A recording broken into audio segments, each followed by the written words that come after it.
Jangan lupa like, comment, and subscribe.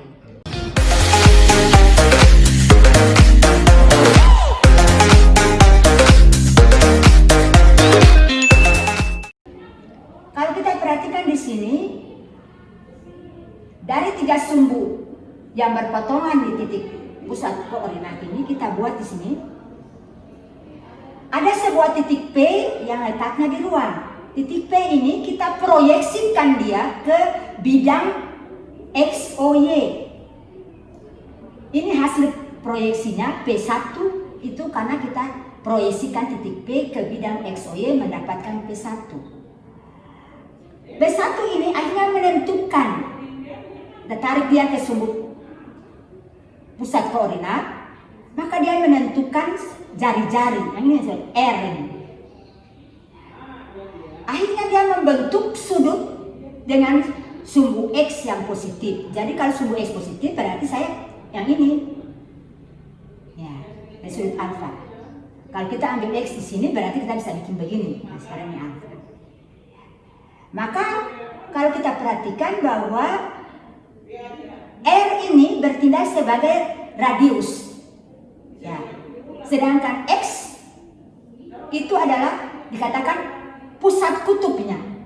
Mana sumbu kutubnya? Sumbu kutub adalah R. Jadi OP1 itu R itu adalah sumbu kutub.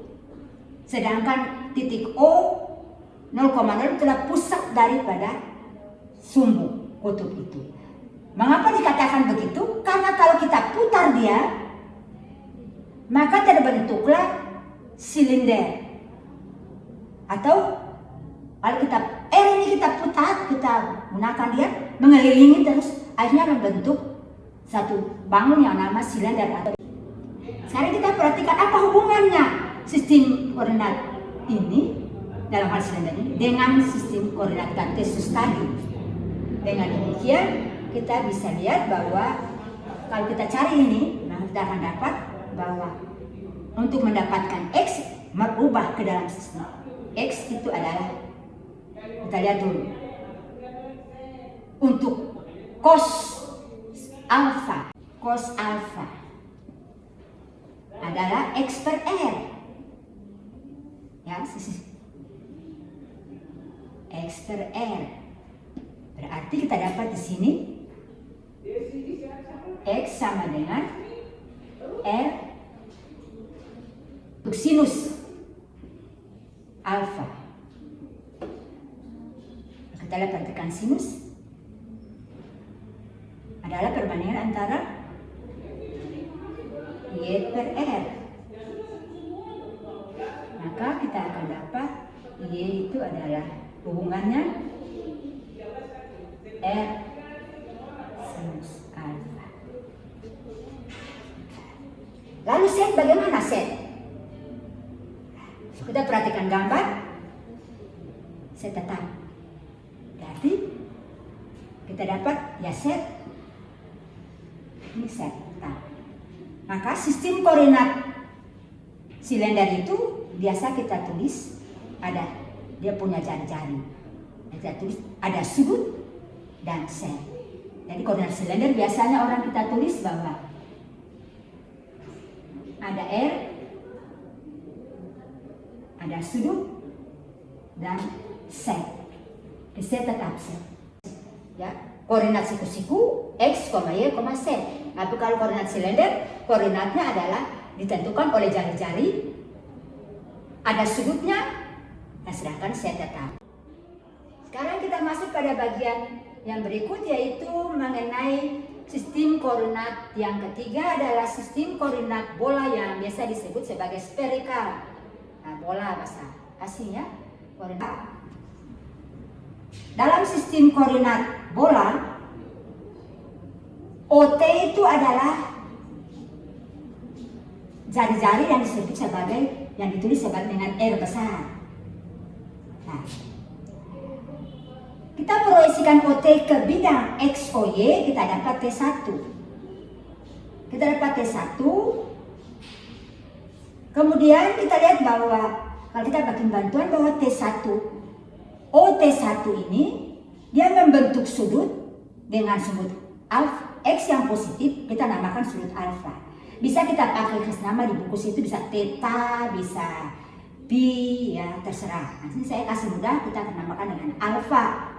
Sedangkan yang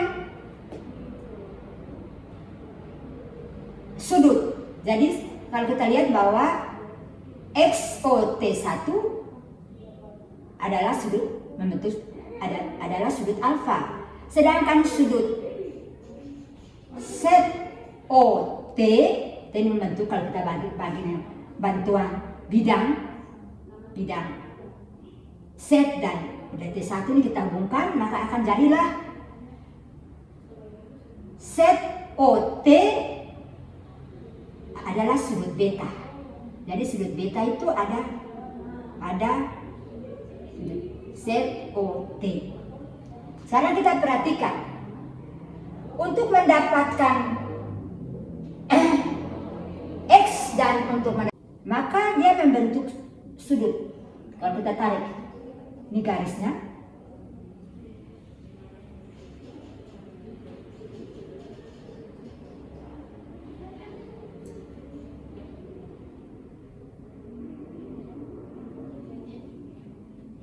ini sudut alfanya. Sedangkan yang ini kita bisa kasih nama dia ukuran R, misalnya rho misalnya. Sekarang kita perhatikan ya dari gambar ini. Kalau begitu Y per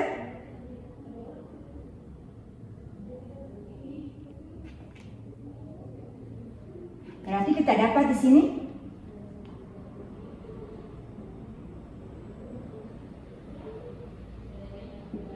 cos alfa,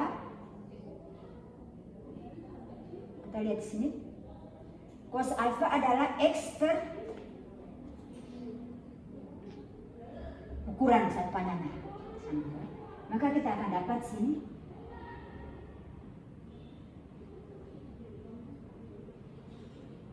kita punya persamaan satu. Untuk sudut kita buat di sini, berarti ini adalah sudut mana? Ini sudut beta. Sudut beta di sini. Ada bisa kita di sini. Cos beta.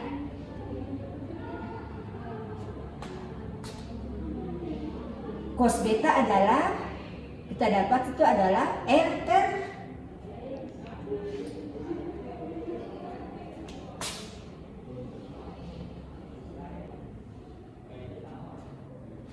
ini bertindak sebagai apa? Rho. Ya ini kan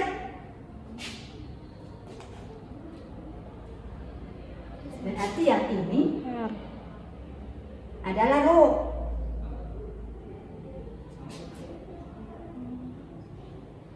Bidang itu. Berarti kita dapat di sini sinus beta adalah rho.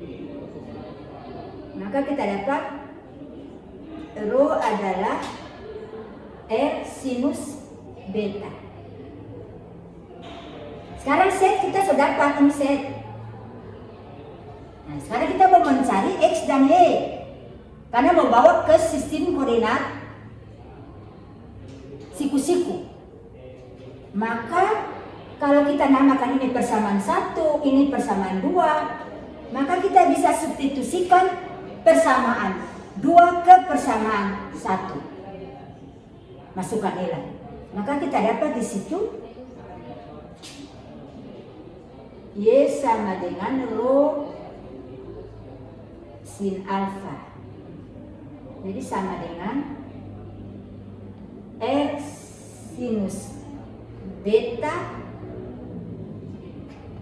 sinus alfa.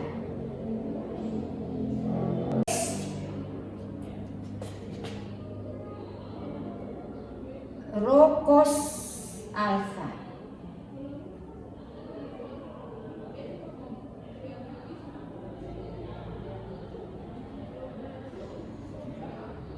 Sin beta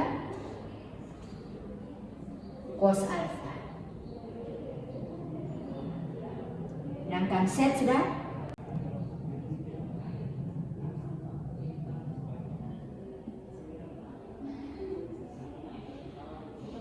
Dan Z sama dengan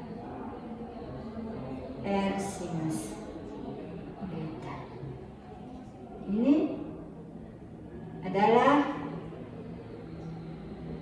bagaimana merubah sistem koordinat bola ke dalam sistem hubungannya dengan sistem koordinat siku-siku. Jadi dapatkan X R sin beta cos alfa, Y adalah R sin beta sin alfa, dan Z adalah R sin beta. Kalau kita mau mencari merubah dari sistem koordinat bola ke sistem koordinat siku-siku, kita bisa menggunakan aturan ini, X, Y, dan Z. Nah, tadi kita mau merubah dari sistem koordinat siku-siku ke koordinat silinder, kita menggunakan aturan yang tadi. Nah, saya kira begitu. Nanti kita lihat bagaimana contoh-contoh soal dari bagaimana merubah sistem koordinat silinder ke siku-siku atau sebaliknya, bagaimana merubah sistem koordinat bola ke sistem koordinat siku-siku atau sebaliknya. Mungkin dalam penyelesaian soal sebentar, dalam latihan soal sebentar, banyak juga anak bisa mencari dalam satu soal membawa sistem koordinat siku-siku ke koordinat silinder. Anda juga bisa menguji kembali bagaimana kalau dari koordinat silinder tetap soal yang sama bawa ke koordinat siku-siku. Begitu juga dengan koordinat bola dibawa ke koordinat siku-siku, dan dari koordinat siku-siku bisa dibawa kembali ke koordinat bola. Itu untuk menguji apa betul. Jadi ini adalah ketiga sistem koordinat yang kita pelajari di pertemuan perkuliahan kita di saat ini. Nanti kita lihat lagi lanjutan contoh soalnya.